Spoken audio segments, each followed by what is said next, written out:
Bihar board के कामयाब और सक्रिय बच्चों, आप सभी का मैं शोएब सर आपके इस प्यारे से YouTube channel NRCC by Shoaib sir में सभी का स्वागत करता हूं। चलिए आज कुछ हम लोग नया सीखेंगे। नए सीखने की कड़ी में हम लोग आज हम लाए हैं केमिस्ट्री। आज लाए हैं केमिस्ट्री, ठीक है।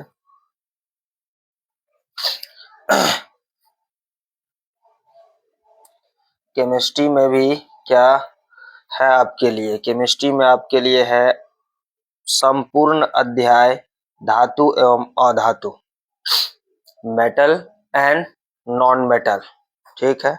ये अध्याय तीसरा रहेगा हम लोग का। क्यों? क्योंकि मंथ जो चल रहा है अभी वो मई आ चुका है। हम लोग ऑफलाइन क्लास में बायोलॉजी का 4 चैप्टर खत्म कर चुके हैं। केमिस्ट्री का 2 चैप्टर खत्म हो चुका है। तीसरा चैप्टर हम लोग करने वाले हैं, ठीक है, क्लास 10 का। इसे आप लोग जैसे ऑफलाइन क्लास में पढ़ते हैं सेम उसी फॉर्मेट में कॉपी पेन लें और जैसे ऑफलाइन में पढ़ते हैं उसी तरह से इसे लें, ठीक है। ये ऑफलाइन क्लास में फिर दोबारा नहीं पढ़ाया जाएगा। मैं अपने ऑफलाइन बच्चे को एक सूचना दे दूं यहाँ पे कि ये जो अध्याय हम लोग पढ़ा रहे हैं यूट्यूब पे, ये अध्याय फिर से हम क्लास में ऑफलाइन क्लास में नहीं पढ़ाएंगे, ठीक है। आगे चलते हैं। पिछला 2 चैप्टर हम लोग पढ़ चुका है। दूसरा चैप्टर में था अम्ल, क्षार एवं लवण, ठीक है। और पहला चैप्टर था रासायनिक अभिक्रिया, ठीक है। ये दोनों चैप्टर खत्म करने के बाद हम लोग आए हैं धातु एवं अधातु पे। तो हम लोग यहाँ सिंपल क्या करने वाले हैं, धातु किसे कहते हैं, अधातु किसे कहते हैं, केवल यहीं तक सीमित नहीं है। इस चैप्टर में लैंग्वेज भर भर के है, यहाँ पे लिखना ज्यादा पड़ेगा। इस वजह से हम ऑफलाइन क्लास में नहीं आके ऑनलाइन क्लास पे आके लिखा रहे हैं, ठीक है। आगे चलते हैं। सामान्य जानकारी, इस चैप्टर के बारे में कुछ सामान्य जानकारी है वो जान लें आप लोग। क्या है सामान्य जानकारी? देख, वर्तमान में सबसे पहला पॉइंट लेते हैं। वर्तमान में कुल 118 तत्व ज्ञात हैं। हम लोग जो पीरियोडिक टेबल इस्तेमाल करते हैं उस पीरियोडिक टेबल में अगर देखें तो 118 तत्व हैं। तत्व कहने का मतलब है कि एलिमेंट से, तत्व कहने का मतलब एलिमेंट, एलिमेंट, ठीक है। जिसमें 92 तत्व है, यहाँ पे तक नहीं है, तत्व है। 92 तत्व प्राकृतिक और इसके बाद के तत्व संश्लेषित हैं। संश्लेषित कहने का मतलब है लेबोरेटरी में इसे बनाया गया है। केमिस्ट के द्वारा लेबोरेटरी में इसे प्रयोगशाला में बनाया गया है। आप याद कर सकते हैं 92 के बाद कितने संश्लेषित हैं? 18 और 8 26। 26 ऐसे तत्व हैं जिसे लेबोरेटरी में वैज्ञानिक ने बनाया है अपने से। उसे हम लोग मानव निर्मित भी बोल सकते हैं या संश्लेषित बोलना ज्यादा सही होता है, ठीक है। आगे बढ़ते हैं। पदार्थ का सबसे छोटा कण परमाणु कहलाता है। पदार्थ का सबसे छोटा कण क्या कहलाता है? परमाणु कहलाता है, ठीक है। देखिए, इसके बाद भी परमाणु के 3 कण हैं, लेकिन क्यों कहते हैं पदार्थ का सबसे छोटा कण परमाणु को? परमाणु को खंडित नहीं कर सकते हम लोग, टुकड़े में नहीं कर सकते हैं। ऐसा नहीं कि प्रोटॉन, न्यूट्रॉन, इलेक्ट्रॉन सभी को अलग अलग हम लोग सेपरेटली देख सकते हैं, इस तरह से नहीं कर सकते हैं। इस वजह से हम लोग बोलते हैं पदार्थ का सबसे छोटा कण क्या है? तो परमाणु है। परमाणु का खोज कौन किया था? परमाणु का खोज किया था जॉन डाल्टन। कौन किया था? जॉन डाल्टन ने 1803 ईस्वी में किया है। 1803 ईस्वी में जॉन डाल्टन ने किया है, ठीक है। परमाणु 3 मौलिक कण कणों से मिलकर बने होते हैं। और भी कण है, हम लोग अभी 9th-10th के हिसाब से पढ़ रहे हैं, तो केवल यही 3 पढ़ना है। यानी कि परमाणु के 3 मौलिक कण हैं, इलेक्ट्रॉन, प्रोटॉन और न्यूट्रॉन। ठीक है, इलेक्ट्रॉन को E से सूचित करते हैं, प्रोटॉन को P से सूचित करते हैं और न्यूट्रॉन को N से सूचित करते हैं। E पर नेगेटिव चार्ज, P पर पॉजिटिव चार्ज, न्यूट्रॉन पर कोई चार्ज नहीं। न्यूट्रॉन का मतलब है न्यूट्रल से, न्यूट्रल कहने का मतलब ये उदासीन है, ना तो इसके ऊपर कोई धनात्मक आवेश होगा और ना ही न्यूट्रॉन के ऊपर कोई ऋणात्मक आवेश होगा। आगे बढ़ते हैं हम लोग। उम्मीद है कि इस स्लाइड में जो भी है समझ में आया होगा।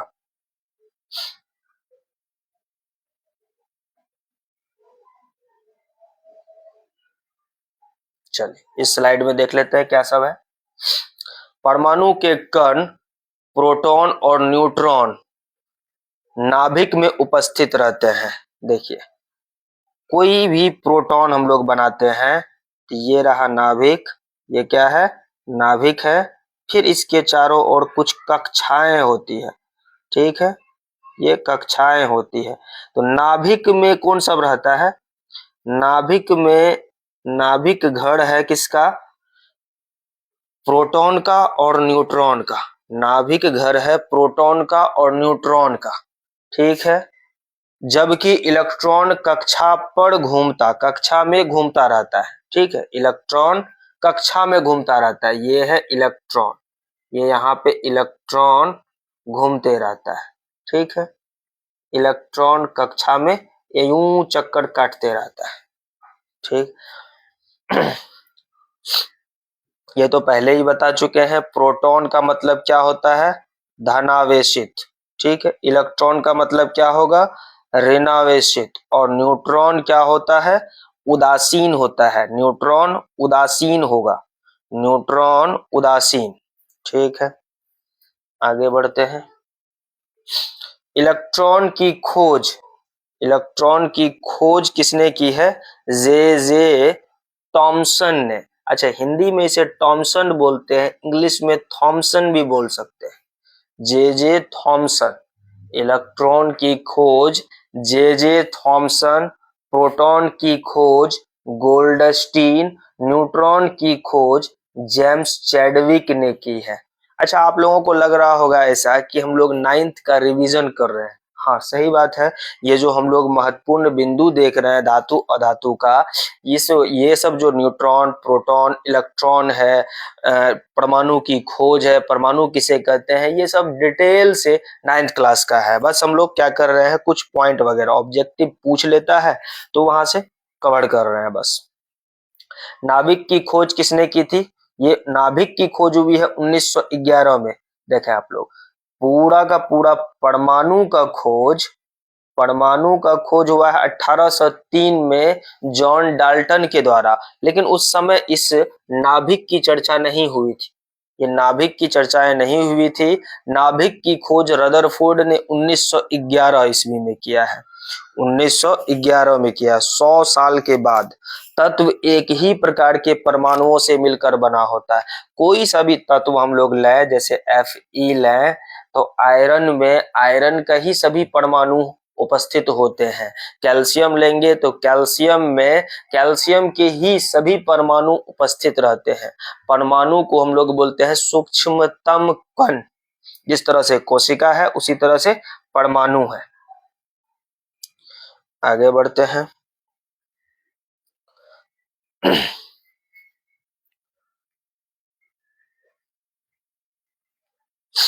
पदार्थ का वर्गीकरण। पदार्थ 2 भागों में बटा हुआ है, शुद्ध पदार्थ और अशुद्ध पदार्थ।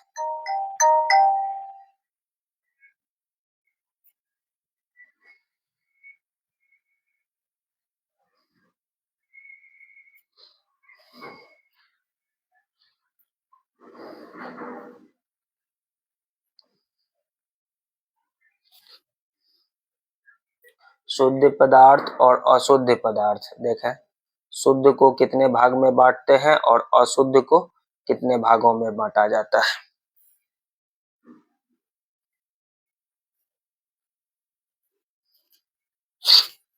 शुद्ध को हम लोग दो भाग में बांट सकते हैं, तत्व और यौगिक में। तत्व और यौगिक में।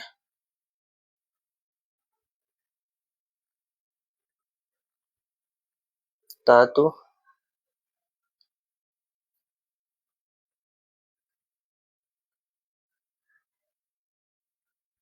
यौगिक। तत्व और यौगिक। ठीक है। अब तत्व को पुनः हम लोग तीन भाग में बांटते हैं। तत्व को पुनः तीन भागों में बांट सकते हैं।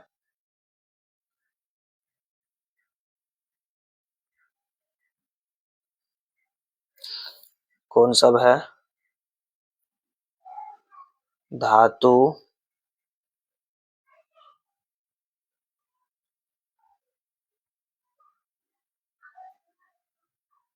अधातु और उपधातु। उपधातु। ठीक है। धातु, अधातु और उपधातु। तत्व तीन प्रकार के होते हैं। कुल 118 तत्व हैं। तो उस 118 में हम लोग कुछ पढ़ेंगे धातु के लिए, कुछ पढ़ेंगे अधातु के लिए और कुछ पढ़ेंगे उपधातु के लिए। ठीक है। पदार्थ का पहला प्रकार हुआ तत्व और दूसरा प्रकार होता है यौगिक। यौगिक कहने का मतलब है H2O से, CaCO3 से, ठीक है, कैल्शियम ऑक्साइड से, NaCl से। ये सब क्या है? यौगिक है।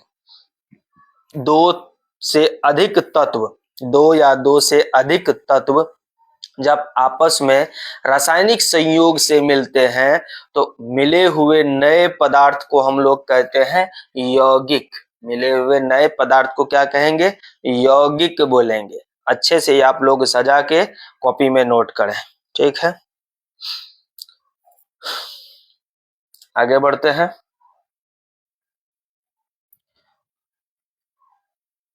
अशुद्ध मिश्रण, अशुद्ध पदार्थ। शुद्ध पदार्थ का हुआ वो भाग और अशुद्ध भी दो भाग में बंटता है। अशुद्ध पदार्थ कहने का मतलब है मिश्रण, अशुद्ध कहने का मतलब है मिश्रण। मिश्रण भी दो भागों में बंटता है। समांगी मिश्रण,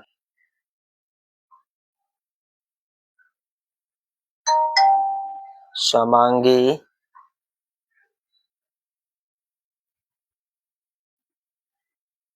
मिश्रण, विषमांगी मिश्रण।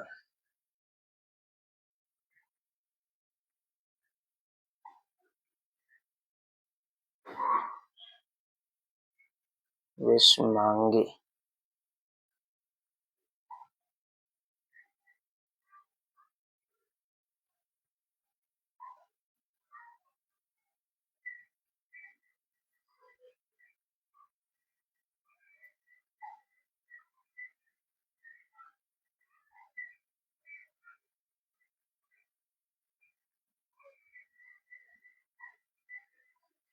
विषमांगी मिश्रण। ठीक है। समांगी और विषमांगी मिश्रण। समांगी समझिए किसको बोलेंगे हम लोग? ऐसा मिश्रण जहां पर कि समान रूप से हर एक जगह मिला हुआ हो, उसे बोलेंगे समांगी। विषमांगी जहां असमान रूप से वितरण हुआ हो चीजों का, उसे बोलेंगे विषमांगी मिश्रण। ठीक है। आगे बढ़ते हैं। देखें आप लोग, ये सामान्य जानकारी पूरा कंप्लीट हो चुका है। अब हम लोग जो चैप्टर है धातु एवं अधातु, उसके कोर कॉन्सेप्ट पे चलेंगे।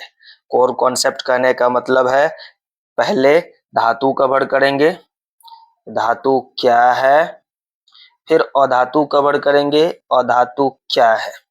ठीक है। उसके बाद क्या लेंगे? धातु के भौतिक गुण।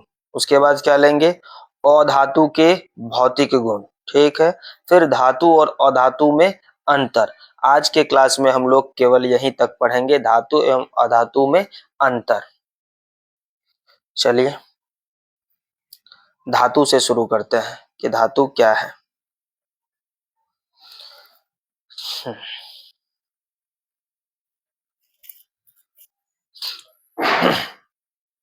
पदार्थ जो कठोर होते हैं, क्या होते हैं? कठोर। पदार्थ जो कठोर होंगे, चमकीले होंगे और आघातवर्धीय होंगे, तन्य होंगे, ध्वनिक होंगे और ऊष्मा तथा विद्युत के सुचालक होते हैं, उन्हें धातु कहते हैं। ठीक, आप लोगों को अगर धातु की परिभाषा लिखनी पड़े तो इस तरह से व्यवस्थित रूप से परिभाषा लिखेंगे।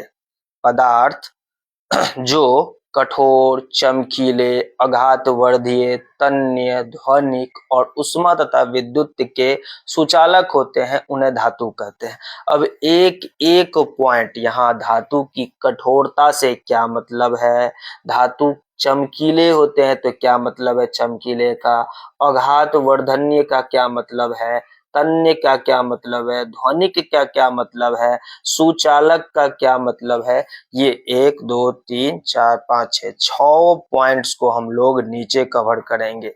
धातु का ये जो गुण है वो क्या कहना क्या चाह रहा है, तब आप लोग परिभाषा, एक शॉर्ट में परिभाषा जो लिखा हुआ है उसे याद कर लेना है। पदार्थ जो कठोर, चमकीले, आघातवर्धन्य, तन्य, ध्वनिक और ऊष्मा तथा विद्युत के सुचालक होते हैं, उन्हें धातु कहते हैं। ठीक है, अब एग्जाम्पल्स तो आप लोगों को याद ही होगा। एग्जाम्पल जो है हम लोग पहले भी धातु का कर चुके हैं। जैसे ये क्या है, सोडियम है, ये पोटेशियम है, ये मैग्नीशियम है, ये लोहा है, ये एल्यूमिनियम है, कैल्शियम है, बेरियम और भी कई सारा धातु है। ठीक है, कोबाल्ट है, निकल है, एफ ई तो हो ही गया है। उसके बाद अगर के हम लोग सोना चांदी ले सकते हैं, AU AG, ये सब क्या है, ये सब भी धातु का ही एग्जाम्पल्स है। धातु के उपयोग देखें आप लोग नीचे नीचे धातु के उपयोग। धातुओं का उपयोग इमारत बनाने में, कोई बिल्डिंग बनाते हैं हम लोग, वहां पे धातु का उपयोग करते हैं। जैसे कि आसपास में जो भी मकान या आप लोग के घर में भी मकान अगर बना होगा तो सरिये का एक उपयोग हुआ होगा, छड़ जिसे बोलते हैं, तो वो क्या है, वो एक धातु है, लोहा है। पुल में भी धातु का उपयोग होता है, कभी एल्यूमिनियम का तो कभी लोहा का, ये सब का उपयोग होता है। रेल पटरी में भी लोहे का उपयोग करते हैं हम लोग, तो अर्थात धातु का उपयोग होता है। हवाई जहाज बनाने में महंगे धातु का उपयोग किया जाता है, समुद्री जहाज बनाने में भी धातु का उपयोग होता है, गाड़ियों के निर्माण में भी धातु का उपयोग होता है। घर के उपयोग होने वाले बर्तन, बर्तन में देखें आप लोग बहुत सारा बर्तन जो है स्टील का होगा और एल्यूमिनियम का भी होता है, तो वहां पर धातु, स्टील जो है कोई धातु, डायरेक्ट धातु नहीं है, स्टील मिला हुआ है, एलॉय उसे बोलते हैं, मिश्र धातु उसे बोलते हैं। ठीक है, इस चैप्टर में हम लोग कुछ मिश्र धातु भी पढ़ेंगे। आभूषण, धातु के आभूषण भी होते हैं। देखें आप लोग के गले में भी क्या होता है, अब ये धातु के ही आभूषण होता है, सोना चांदी जो भी हो। मशीनों के पुर्जे, मशीन का जो होता है इंजन वगैरह का कुछ कल पुर्जा वगैरह, ये सब भी धातु के बनते हैं, आदि के निर्माण किए जाते हैं। ठीक है, आगे बढ़ते हैं, अधातु में आते हैं।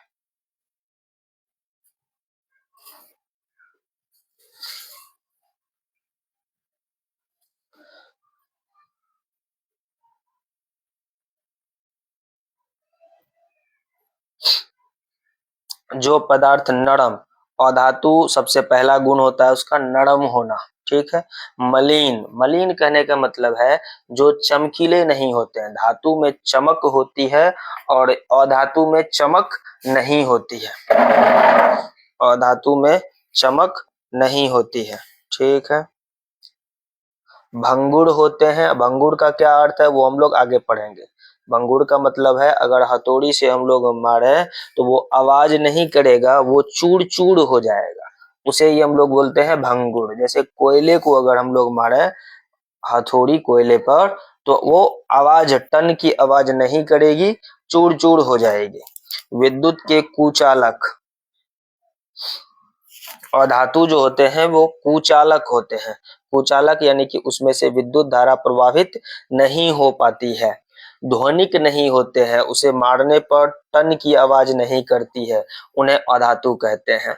जैसे में बड़ी एग्जाम्पल्स बड़ी पूछता है। ऑक्सीजन क्या है तो अधातु, हाइड्रोजन अधातु, नाइट्रोजन अधातु, सल्फर अधातु, phosphorus, fluorine, chlorine, bromine, iodine, ये सब क्या है अधातु है।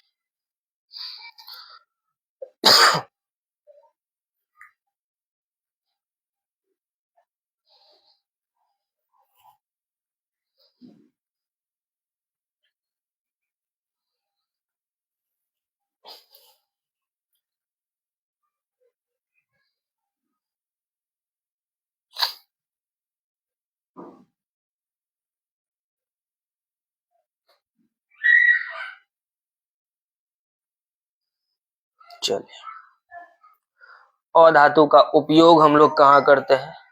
ऑक्सीजन हमारे जीवन के लिए आवश्यक है, इसे सभी श्वसन के समय अंदर लेते हैं। पेड़ पौधे हो या फिर जीव जंतु हो, सभी ऑक्सीजन का उपयोग किसमें करते हैं? श्वसन, सांस लेने में करते हैं। नाइट्रोजन का उपयोग उर्वरक में पौधों की वृद्धि हेतु किया जाता है। उर्वरक कहने का मतलब हम लोग फसल में यूरिया देते हैं, और यूरिया का मतलब ही है नाइट्रोजन। यूरिया में सबसे ज्यादा कंटेंट जो होता है वो नाइट्रोजन का होता है। क्लोरीन का उपयोग जल शुद्धिकरण प्रक्रिया में किया जाता है। क्लोरीन एक क्या है? अधातु है, इसका उपयोग जल का शुद्धिकरण में, पिछले चैप्टर में भी हम लोग पढ़े थे। आयोडीन का विलयन एंटीसेप्टिक के रूप में घाव में लगाया जाता है। आयोडीन नमक भी बनाया जाता है, और आयोडीन अधातु का उपयोग हम लोग एंटीसेप्टिक यानी कहीं घाव हो जाने पर हम लोग एंटीसेप्टिक की तरह उसका उपयोग भी करते हैं, घाव पर लगाते हैं आयोडीन। यानी कोई भी विलयन अगर हम लोग घाव को छुटाने वाला लेंगे तो उसमें आयोडीन पाया जाता है।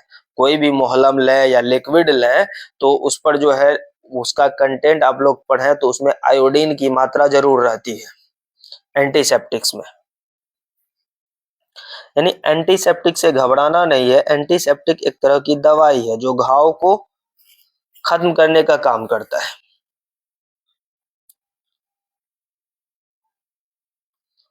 धातु के भौतिक गुण, अब देखा धातु का उपयोग वगैरह हो चुका है, धातु क्या है वो हो चुका है। अब धातु के भौतिक गुण,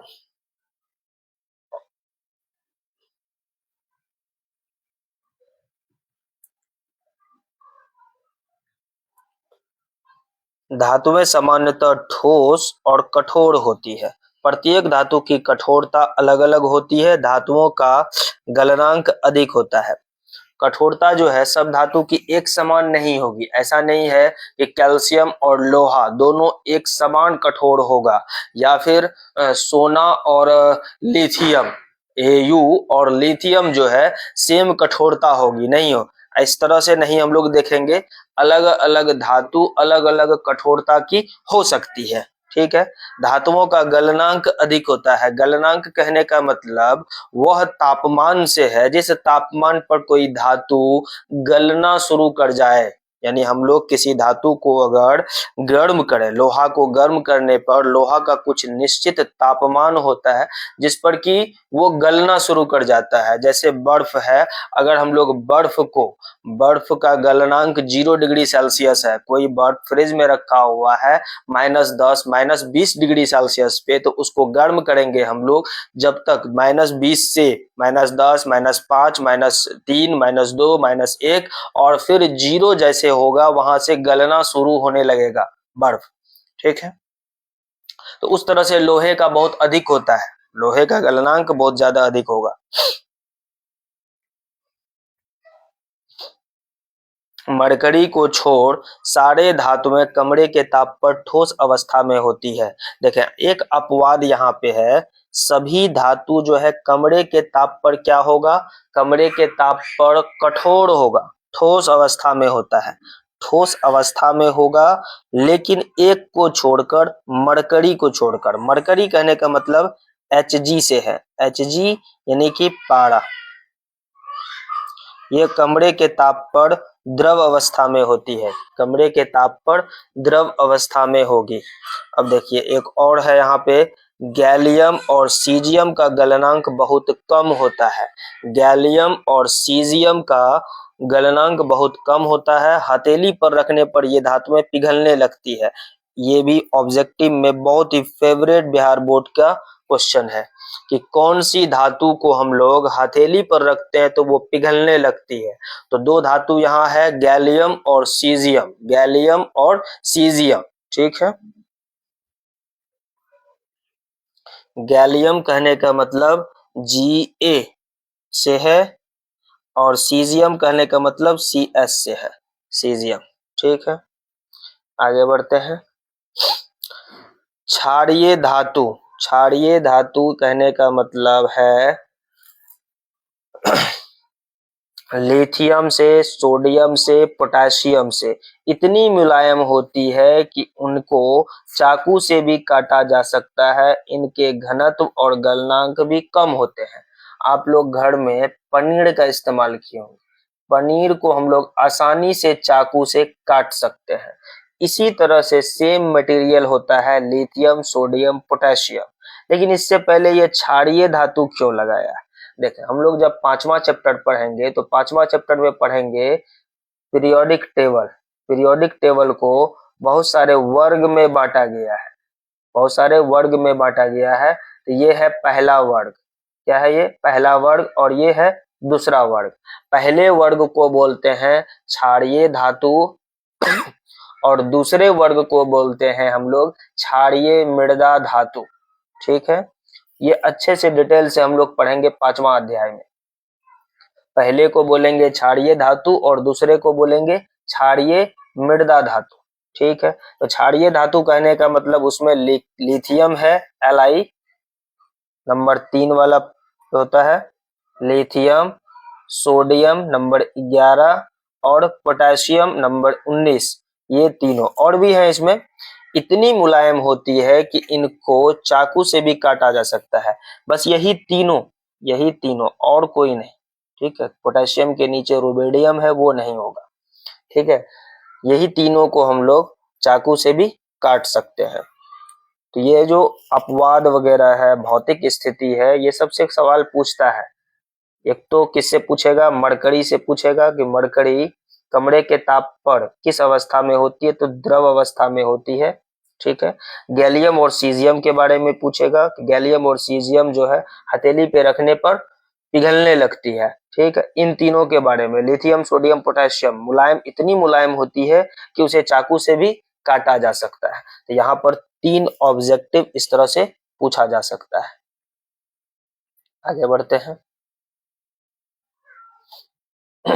अब देख, धातु का जो भौतिक गुण है वो सब में हम लोग यहाँ पर इस स्लाइड में, पहली स्लाइड में हम लोग पढ़ेंगे 3 भौतिक गुण। कौन सब? चमक के बारे में पढ़ेंगे कि चमक, धातुओं में जो चमक होती है वो चमक क्या, चमक कहने का मतलब क्या है, आघात वर्धन्य का क्या मतलब है, और तन्यता का क्या मतलब है, ठीक है।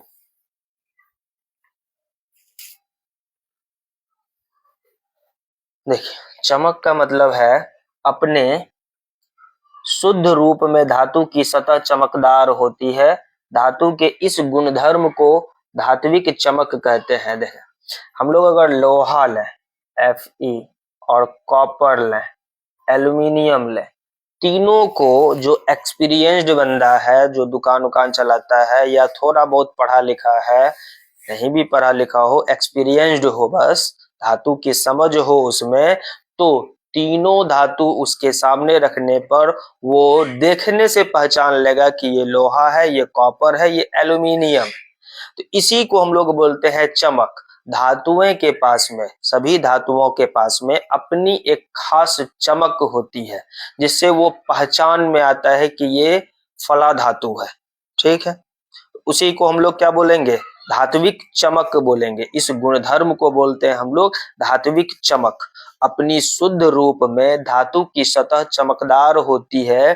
धातु के इस गुणधर्म को धात्विक चमक कहते हैं, ठीक है। आगे बढ़ते हैं। आघात वर्धन्य। आघात वर्धन्य कहने का मतलब है किसी भी धातु को पीट कर एक शीट के रूप में फैला सकते हैं, इसी गुण को हम लोग बोलते हैं अघात वर्धन्यता।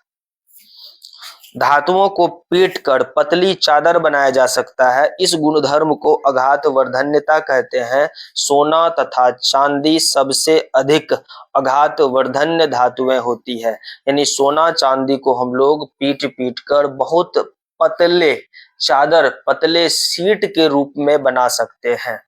पतले सीट के रूप में, सीट कहने का मतलब है एक प्लेन टीन वगैरह होता है जो छत पे लगता है, टीना, टीन को और पीट पीट के हम लोग अगर फैला दें तो वो एक पतला चादर हो गया। तन्यता, तन्यता सिंपल है, तन्यता को कहते हैं ताड़ के रूप में बनाना, ताड़ के रूप में। क्या धातु के पतले तार के रूप में खींचने की क्षमता को तन्यता कहा जाता है। सोना सबसे अधिक तन्य धातु है, 1 ग्राम सोने से 2 किलोमीटर लंबा तार बनाया जा सकता है। 1 ग्राम अगर सोना लिया जाए तो उसे खींच खींच के इतना पतला हम लोग तार के रूप में बना सकते हैं कि उसकी लंबाई 2 किलोमीटर तक हो सकती है। एक अंदाजा लगा सकते हैं, कुकरौन से धमदाहा की दूरी लगभग 3 किलोमीटर है, तो उस 3 में से 2 किलोमीटर तक हम लोग 1 ग्राम सोना को फैला सकते हैं ताड़ के रूप में, तो कितना पतला होगा। इसीलिए आभूषण में बहुत कम ग्राम में भी एक आभूषण बन जाता है। वही आभूषण जिसे ज्वेलरी बोलते हैं। आगे बढ़ते हैं। चालकता, क्या है चालकता?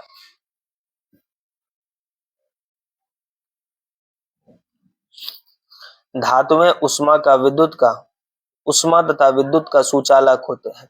यहाँ सुचालक कहने का मतलब है उष्मा और विद्युत दोनों का सुचालक होता है धातु। कहने का यह मतलब है कि लोहा को हम लोग अगर एक छोर से गर्म करें तो दूसरे छोर भी गर्म होते हैं। कॉपर के साथ भी सेम स्थिति है, एल्यूमिनियम के साथ भी सेम स्थिति है, और सोना चांदी के साथ भी सेम स्थिति है। क्या है स्थिति? अगर हम लोग किसी सोने के बर्तन को या सोने के चम्मच को अगर गैस पे एक छोर गर्म करेंगे तो दूसरा छोर स्वतः थोड़ी देर में गर्म होना शुरू हो जाएगा। इसी गुण को हम लोग बोलते हैं सुचालक।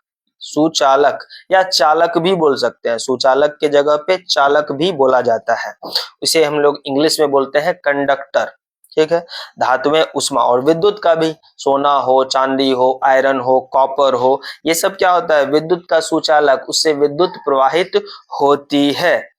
अब देखें सिल्वर और कॉपर के बारे में बोला गया है अच्छे चालक होते हैं। सिल्वर तथा कॉपर अच्छे चालक होते हैं। सबसे ज्यादा अच्छे चालक में सिल्वर को गिना जाता है, बट हम लोग घरेलू उपयोग में सिल्वर को नहीं लाते हैं।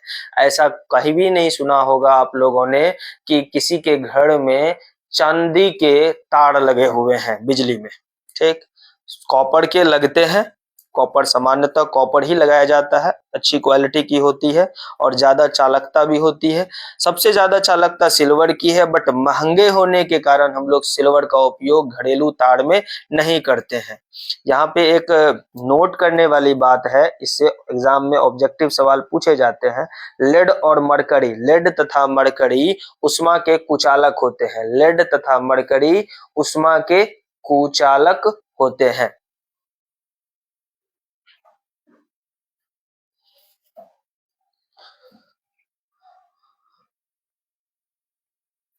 चलिए आगे बढ़ते हैं हम लोग। अगला गुण है ध्वनिक।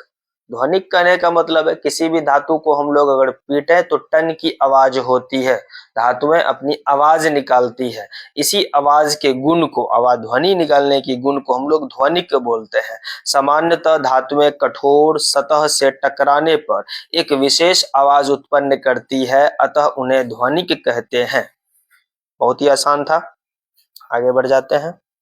ये जो हमने अभी पढ़ाई किया है, ये धातुओं के बारे में, धातु के भौतिक गुण के बारे में पढ़े। इतना सारा धातु के भौतिक गुण। ठीक है, धातु के भौतिक गुण। अब हम लोग अगले स्लाइड में पढ़ेंगे क्या? अधातुओं के भौतिक गुण। कि अधातु के पास क्या क्या भौतिक गुण है। उसके बाद दोनों में अंतर पढ़ के आज की क्लास खत्म करेंगे। यही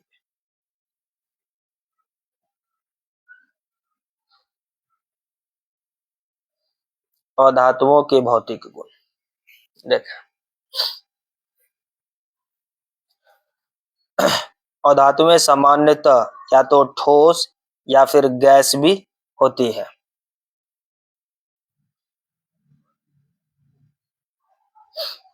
द्रव अवस्था में भी होता है। ब्रोमीन ऐसे अधातु हो जो द्रव अवस्था में होगा।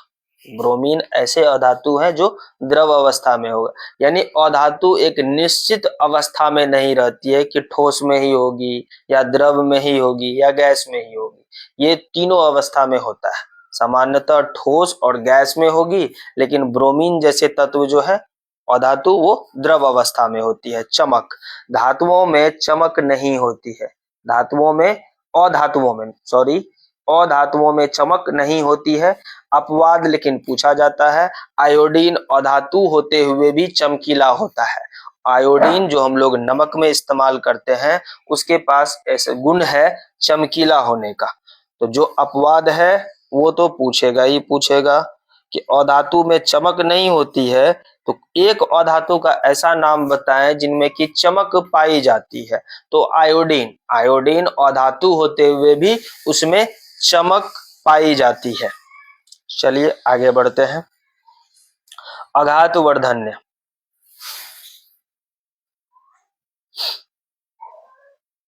ये दोनों को एक साथ देख लेते हैं, अघातवर्धन्य और तन्यता।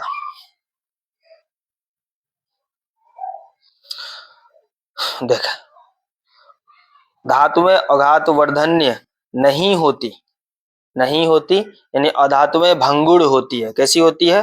भंगुर होती है। अतः इसे पीटने पर ये टूट जाती है। जैसे कोयले के बारे में बताए थे, कोयला क्या है? एक अधातु है। उसे पीटने पर, हथौड़ी से पीटने पर क्या होगा? चूर चूर हो जाएगा, आवाज नहीं करेगा या फिर फैलेगा नहीं वो।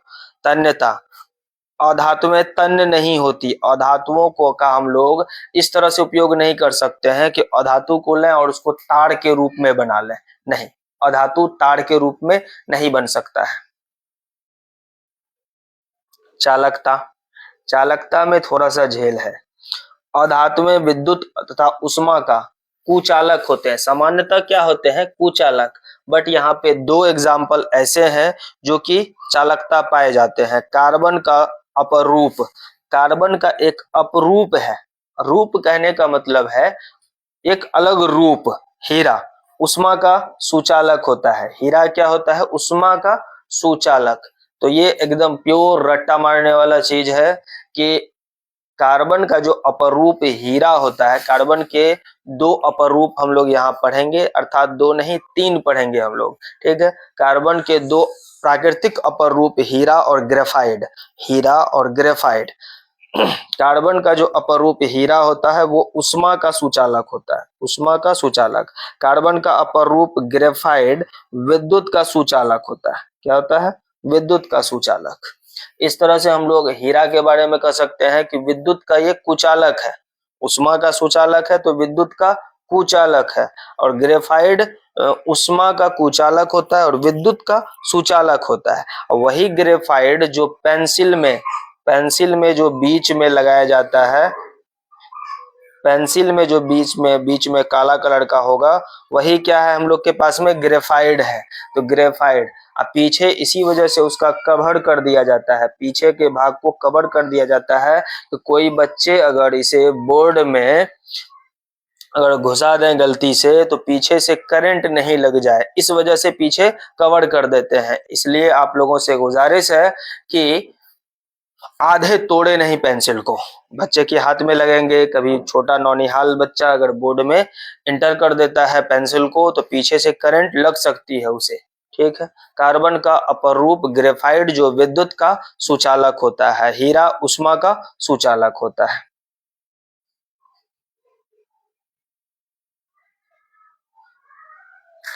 अब अंतिम स्लाइड हम लोग पढ़ेंगे धातु और अधातु में अंतर। धातु और अधातुओं में अंतर देख लेते हैं क्या है। यहाँ पे कुल 7 अंतर है। कुल कितने अंतर है? 7 डिफरेंसेस है। चलिए, सबसे पहला डिफरेंस क्या है? मरकरी के अतिरिक्त सभी सामान्य ताप पर ठोस रूप में होती है। सभी सामान्य ताप पर या कमरे के ताप पर, सभी कमरे के ताप पर ठोस रूप में होती है। ये कक्ष गलत लिख दिया है, कमरे के ताप पे होना चाहिए। मरकरी के अतिरिक्त यानी पारा Hg के अतिरिक्त सभी कमरे के ताप पर ठोस रूप में होती है। धातुएं, अधातुएं, चलिए अधातु के बारे में क्या है?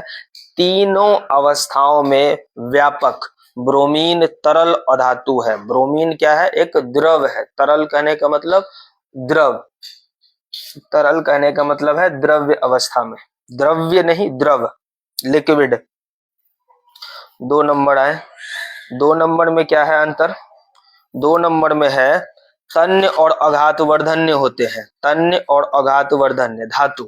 अधातु में तन्य और अघात वर्धन्य नहीं होते हैं। समझाने की जरूरत नहीं है, पीछे की स्लाइड में अच्छे से समझ चुके हैं अघात वर्धन्य और तन्य क्या है। ध्वनिक और चमक दर्शाने वाले गुण होते हैं। धातु के पास में ध्वनिक यानी स्पेशल विशेष रूप से ध्वनि निकलती है, चमक भी एक विशेष रूप से चमक सभी धातुओं में अलग अलग होती है। अधातु में ध्वनिक नहीं होते हैं, होती और चमकहीन होते हैं। चमकीला नहीं होता है, चमकहीन होगा। ठीक है, बस एक ब्रोमीन है जिसमें कि चमक पाई जाती है। आयोडीन, सॉरी आयोडीन ऐसा है जिसमें कि अपना चमक होता है। ठीक। 4 नंबर, सामान्यतः उच्च घनत्व लेकिन सोडियम और पोटेशियम का घनत्व कम होता है। देखिए, जो भी जितना कठोर होगा उतना ज्यादा अधिक घनत्व होगा। जितना अधिक कठोर होगा उतना अधिक क्या होगा? घनत्व होगा। बट यहाँ पे एक एक्सेप्शन है, अपवाद के रूप में सोडियम, पोटेशियम, लिथियम को लिया जाता है जो कि कम घनत्व है। क्यों? क्योंकि ये पनीर की तरह होता है, चाकू से भी काटा जा सकता है। अधातुओं का घनत्व अपेक्षाकृत कम होता है। अधातुओं का घनत्व अपेक्षाकृत कम होता है। ठीक है, आगे बढ़ते हैं। 5वां अंतर क्या है? 5वां अंतर है धातु ऑक्साइड क्षारीय या एम्फोटेरिक होते हैं। देखिए, पिछले पिछले का अध्याय में हम लोग ये पढ़ चुके हैं। धातु का ऑक्साइड क्या होता है? क्षारीय। धातु का ऑक्साइड क्षारीय होते हैं। ठीक है, और धातु का ऑक्साइड क्या होता है? अम्लीय। और धातु का ऑक्साइड अम्लीय। अब ये यहाँ पे धातु का ऑक्साइड क्षारीय भी हो सकता है और एम्फोटेरिक भी हो सकता है। एम्फोटेरिक, एम्फोटेरिक क्या होता है अगले स्लाइड में हम लोग अगले दिन पढ़ेंगे। ठीक है, एम्फोटेरिक, एम्फोटेरिक को बोलते हैं हम लोग वह पदार्थ जो अम्लीय गुण भी रखता हो और क्षारीय गुण भी रखता हो, इसे हम लोग बोलते हैं एम्फोटेरिक। जैसे कि एल्यूमिनियम के ऑक्साइड, एल्यूमिनियम के ऑक्साइड को बोलते हैं एम्फोटेरिक। देखिए आप लोग आगे प्रॉपर रूप से स्लाइड में ये आएगा एम्फोटेरिक क्या है। ठीक है, वहां हम लोग एग्जांपल्स भी लेंगे। 6 नंबर, धातु में तनु अम्ल से हाइड्रोजन को विस्थापित कर हाइड्रोजन गैस निर्मित करती है। देखें आप लोग, पिछले क्लास में हम लोग पढ़े थे कि धातु में कोई भी धातु हो वो अम्ल से अभिक्रिया करता है तो हाइड्रोजन गैस मुक्त करता है। ये केमिकल रिएक्शन में हम लोग पढ़े थे। अम्ल के रासायनिक गुण में, अम्ल के रासायनिक गुण में सबसे पहला ही गुण था कि जब कोई किसी अम्ल की अभिक्रिया हम लोग धातु से कराते हैं तो हाइड्रोजन गैस विस्थापित करती है। अधातु का ऑक्साइड जो भी होगा तनु अम्ल से हाइड्रोजन को विस्थापित नहीं करता है। कुछ अपवाद था इसमें, अपवाद हम लोग कर चुके थे। 7वां नंबर क्या है? अंतिम है, धातु ऑक्साइड आयनिक होते हैं। जो भी धातु का ऑक्साइड होगा वो आयनिक होंगे, यानी कि जैसे मान के चलें आप लोग कैल्शियम का ऑक्साइड, ठीक, ये होता है कैल्शियम 2+, और ऑक्सीजन 2-, इस तरह से। ठीक, इसके बीच में जो बंधन होता है वो आयनिक बंधन होता है। हम लोग ये आखिरी अध्याय में पढ़ेंगे तत्वों के आवर्त वर्गीकरण में। और अधातु का जो ऑक्साइड होता है जैसे कि CO2, ये CO2 जो होगा वो सहसंयोजी आबंध होते हैं, यानी इलेक्ट्रॉन का लेन देन जो होता है वो सहसंयोजी रूप से होता है और यहाँ इलेक्ट्रॉन आयनिक रूप में लेन देन करता है। ठीक है, अच्छे से हम लोग आगे भी पढ़ेंगे, इसको समझेंगे। यहाँ लेकिन केवल इतना तो बात याद रखें आप लोग कि धातु का जो भी ऑक्साइड होगा, धातु का ऑक्साइड वो आयनिक होते हैं और अधातु का ऑक्साइड जो भी होगा वो सहसंयोजी होंगे।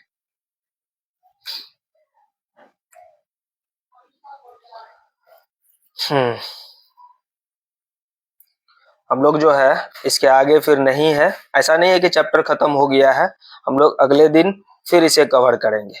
इतना हम लोग पढ़ चुके हैं आज के क्लास में। ठीक है,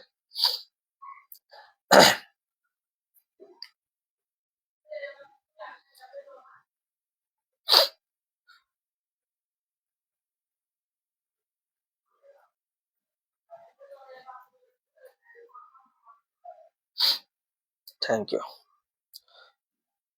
चलिए वीडियो का अंत करते हैं। Thank you, bye bye. उम्मीद है कि आप लोग अच्छे से पढ़ाई कर रहे होंगे बिहार बोर्ड में एक अच्छे स्थान लाने के लिए। ठीक है, मेरा मकसद ये नहीं है कि बिहार बोर्ड किसी तरह से पास करना है, मेरा मकसद ये है कि एक अच्छे स्थान लाना हो। ठीक है, ऐसा पोजीशन लाना हो जो अपने आप को एक अग्रिम रूप से आपको जिंदगी में स्थापित कर दे।